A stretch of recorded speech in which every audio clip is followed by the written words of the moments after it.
It's Miss Kita, baby. Hey, y'all. Welcome back to my channel. Listen, I was in the mood for a good old-fashioned Sunday home-cooked meal, so I went ahead and did some fried fish with a side of dirty rice. Y'all, this whole dish was so flavorful when I tell y'all. I basically had some leftover fish in my freezer, some leftover meat and all of that good stuff in my freezer, so I made do with what I had, y'all. Okay, we want to eliminate making all these extra runs to the grocery store. Look in your fridge and your cupboard and see what you have and make something out of nothing, okay? So let's go ahead and get started. I went ahead and diced a half of an onion, one red bell pepper and one green bell pepper off camera. That's what you see here. I did not use the entire mix because it did make a lot. So if you have anything left over, just keep it and save it. Put it in the fridge for another meal. To that, I went ahead and added some garlic salt and some fresh cracked black pepper to that mixture. Now I'm going to go ahead and add in a little bit of my fresh garlic that I had minced the other day. Mix that up in there till it's nice and soft, and then we're going to put it to the side. Now we're going to go ahead and add in our meat. I had about a half pack of Italian sausage and a half pack of ground beef left in my freezer, so that's about a half pound each. Go ahead and cook that down till it's brown and cooked all the way through. I had some garlic powder and onion powder already mixed sitting on the side, so I went ahead and added that in here. Okay, this is stuff that I had left over from previous dishes. I'm telling y'all, listen, use what you have on hand. You're going to make it work. All right, go ahead and mix that up and get it mixed up real good. Now, y'all know I can't forget about my cracked black pepper, okay? So that's what I'm adding right here. Now I'm going to go ahead and add my bell pepper and onion mix back to this meat mixture. And then I'm going to go ahead and add some beef bouillon to this. I added that's probably about a tablespoon right there. I'm going to tell y'all now, a little goes a long way. Do not use a tablespoon. Use like a teaspoon, okay? And be careful with any additional salt that you add to it after that, because that beef bouillon paste is very salty, okay? So just use like a teaspoon, half a teaspoon or a teaspoon. Now I went ahead and added my rice. I rinsed that rice. You want to rinse your rice until that water gets as clear as you can possibly get it.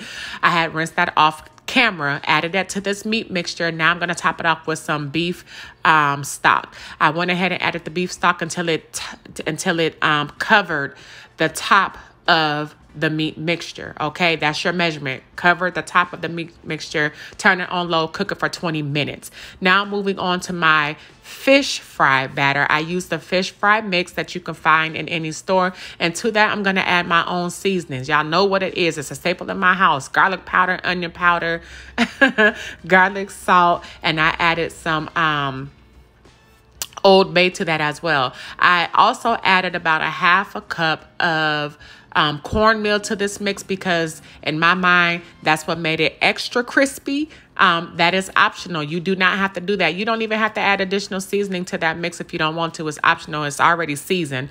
However, you know, taste it and see if you like it. If not, add more seasoning to it. Now I'm going to go ahead and get my fish, and I'm going to pat that dry. I've already thawed it out, rinsed it and everything. I am working with whiting and catfish. My husband eats the catfish. I eat the whiting. I do not like catfish, y'all. All right, so to this, after you've patted it dry, I'm going to go ahead and add some mustard to both sides. From my understanding, what the mustard does is help the fish be a little bit more tender, and then it also helps with the fish fry batter to adhere to the fish, okay? You can also add mustard. People do it to their chicken as well, y'all. Maybe I'll do that recipe in the upcoming video. Okay, go ahead and season both sides, okay? Add your garlic powder, your garlic salt, your onion powder, and your Old Bay to both sides of your fish, and don't forget that fresh black pepper, okay? Go ahead and get that seasoned and everything. Once that is thoroughly seasoned to how you like it, now you're going to go ahead and get your fish fry batter, and you're going to throw your fishes in there. Get it nice and, you know, shake it up, y'all. You want to basically get a nice even coat on your fish, all right? Press it down in that batter. Press it down and then just kind of dust it off, and that's how it should look. You want to preheat your oil to 375. We're going to fry this fish on 375, and we're going to fry it until it's golden brown. Do not walk away. Keep a close eye, because it does not take long for fish to fry.